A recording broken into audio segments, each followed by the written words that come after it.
उत्तर प्रदेश की घोसी सीट के चुनाव को पहले दिन से विपक्षी गठबंधन इंडिया और एनडीए का चुनाव कहा जा रहा था। इंडिया गठबंधन को मिली पहली जीत के साथ ही एनडीए में रार शुरू हो गई है। भाजपा और सुभासपा ने भले ही हार के कारणों की समीक्षा करने की बात कही हो, लेकिन योगी सरकार में मंत्री संजय निषाद ने हार के लिए दारा सिंह चौहान के चेहरे को कारण बता दिया है। संजय निषाद ने इशारों ही इशारों में ओपी राजभर पर भी निशाना साधा है। सुभासपा प्रमुख ओम प्रकाश राजभर का विरोध संजय निषाद पहले भी करते आए हैं। अब सवाल उठ रहा है कि बीजेपी में कुछ दिन पहले लौटे दारा सिंह चौहान और ओपी राजभर का आखिर होगा क्या। ओपी राजभर का पहले भी बीजेपी के अंदर ही खुलकर विरोध होता रहा।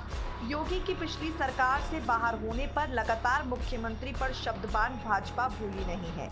घोसी की हार में सबसे बड़ा भ्रम ओपी राजभर का ही तोड़ा है। ओपी राजभर मऊ, घोसी समेत पूर्वांचल की कई सीटों पर राजभर समाज के वोटों का अपने साथ होने का दावा करते रहे। लगातार ओम प्रकाश राजभर कह रहे थे कि 2022 में उनकी वजह से सपा को जीत मिली।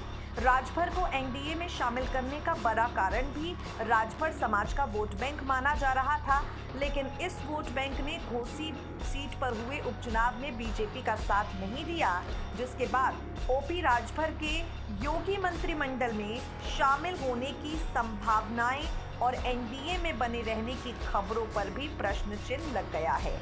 ओपी राजभर जिस प्रकार योगी की पहली सरकार से बाहर हुए और भाजपा ही नहीं मुख्यमंत्री तक पर व्यक्तिगत हमले किए, उसी तरह इस बार सपा से अलग होने के बाद अखिलेश यादव पर वो हमले कर रहे हैं। अब देखना होगा ओम प्रकाश राजभर का सूरज एनडीए में डूबता है या उगता है।